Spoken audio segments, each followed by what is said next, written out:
Bonjour toi, j'espère que tu vas bien, c'est génial d'être ici dans cette toute nouvelle vidéo. Pourquoi s'écouter est un mauvais conseil? Peut-être que tu regardes cette vidéo parce que tu veux par exemple devenir plus sociable. Tu veux par exemple être moins timide. Et finalement, tu écoutes certains conseils qu'on peut te donner, par exemple dans le développement personnel. Ou certains conseils qu'on te donne surtout par les gens. Parce que ce conseil, il n'est pas souvent donné par développement personnel, surtout par les gens. C'est écoute-toi. Ce hic, ce que s'écouter, c'est justement ce qui fait que nous sommes, qu'on peut être timide. J'allais dire nous, mais en fait, c'est comme si je m'impliquais dedans. Mais en fait, pas vraiment. On va dire que s'écouter, c'est finalement l'astuce que je mettais en place avant. Et c'est surtout une astuce que la plupart des gens font et tu vois le résultat. Ça veut dire qu'une personne, elle va dire oui, je m'écoute. Ça signifie qu'elle va aller sur le canapé et manger son beau gros pot de Nutella devant la télé. Alors qu'elle disait juste avant qu'elle ne voulait pas manger ce Nutella parce qu'elle voulait faire attention à sa ligne. Et elle s'est écoutée. Elle s'est assise et elle a mangé son Nutella. Sauf qu'il y a certaines personnes qui diraient non, elle ne sait pas écouter. Par exemple, pour le timide, il a envie d'aller aborder cet homme, par exemple, pour discuter avec lui. Et là, il va pas oser, il va reculer. Est-ce qu'il sait écouter? Est-ce qu'il ne sait pas écouter? Certaines personnes diraient, il ne sait pas écouter. Oh, alors on va se calmer, parce que moi, il est hors de question que si tu écoutes cette vidéo, qu'on puisse te dire que tu es un idiot qui n'arrive pas à t'écouter. Non mais non. Moi, c'est absolument dans mon esprit comment te dire? Il est hors de question qu'on puisse dire que la majorité des personnes sont connes et qu'elles n'arrivent pas à s'écouter. C'est pas du tout le cas. La majorité des personnes arrivent très bien à s'écouter. Arrivent très bien. Alors, où est le problème?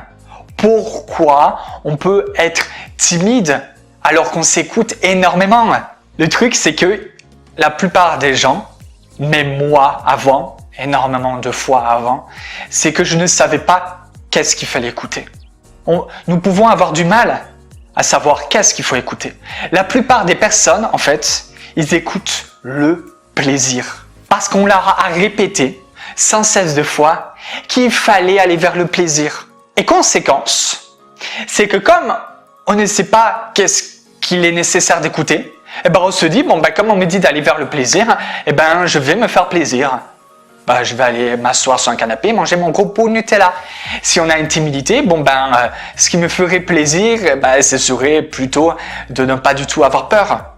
Parce que la peur, ça fait souffrir. Si je vais aller aborder cette personne, c'est désagréable. Alors je vais plutôt rester dans le confort, à rester assis dans ma vie inconfortable. Toujours dans cet aspect que, en fait, je ne sais pas qu'est-ce qu'il est nécessaire d'écouter. Alors c'est bien beau qu'on nous dise oui, écoute-toi, mais qu'est-ce que j'écoute, bordel de shit? Qu'est-ce que j'écoute?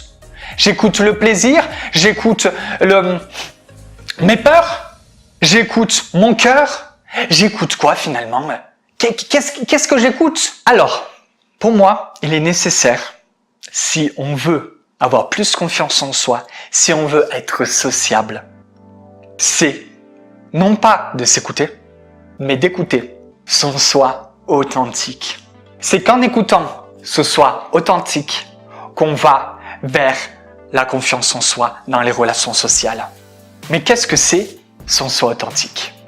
Le soi authentique, c'est finalement le message qui t'indique ce que tu voudrais faire, mais ce qui te paraît le plus important. Mais ce n'est pas que ça, ce n'est pas tout. C'est bien d'autres choses. C'est certes le message de ton cœur qui te dit ce que tu es censé faire, vraiment ce qui t'importe le plus. Mais c'est aussi une distinction entre son soi et son soi authentique. Ça signifie que il y a le soi, ou certains l'appellent l'ego. Par exemple, je suis à un arrêt de bus. À ce moment-là, il y a des personnes autour de moi. Je vais vouloir parler à des personnes. Mais finalement, je reste assis et je ne m'exprime pas du tout. On pourrait se poser la question qui est, est-ce que c'est mon soi authentique ou mon soi qui parle? Est-ce que finalement, je m'écoute? D'accord, on va analyser cela. On pourrait se poser la question, qu'est-ce que tu ressens à ce moment-là quand tu es assis, quand tu t'exprimes pas? La personne pourrait répondre, je ressens de la peur. Ok, tu penses à quoi? Je pense au fait que si je m'exprime, je vais peut-être être jugé, je vais peut-être paraître pas intéressant. Ok. Alors, finalement, qu'est-ce qui est la cause qui t'amène à ne pas t'exprimer? La personne pourra se dire, c'est parce que je ressens de la peur, c'est parce que je pense cela, alors je ne m'exprime pas. À ce moment-là, on pourrait se poser la question qui est que, en fait, c'est plutôt son soi tout court qui parle. C'est sa peur. La personne est manipulée par sa peur. Et ça, c'est le soi. Il y a le soi authentique qui est autre chose. Le soi authentique, c'est ce qu'elle a profondément envie.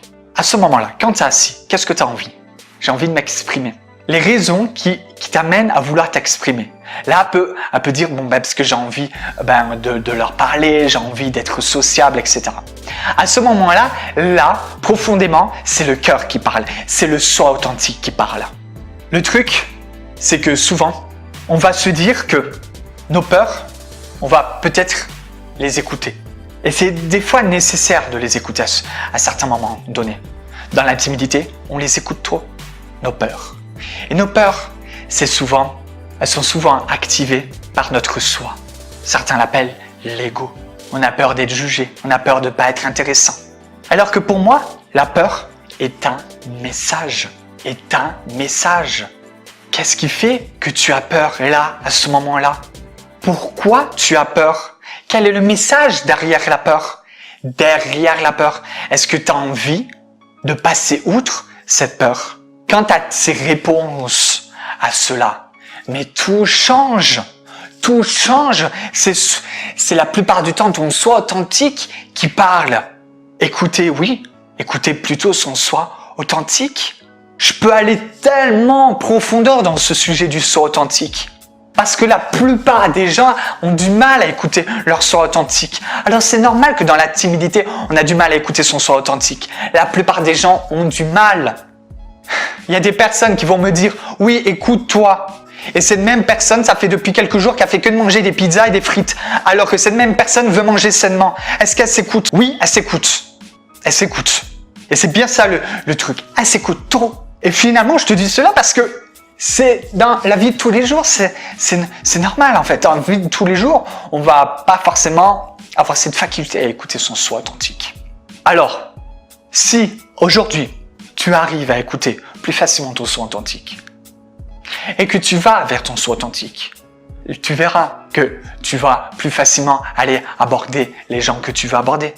Tu vas vouloir mieux t'exprimer, beaucoup plus librement, en allant vers sur quoi tu es fait finalement.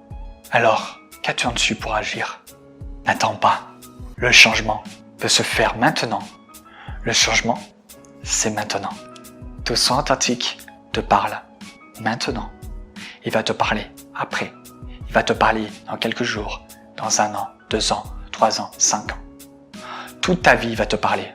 Quand je te parle là, ton soi authentique parle. Qu'attends-tu?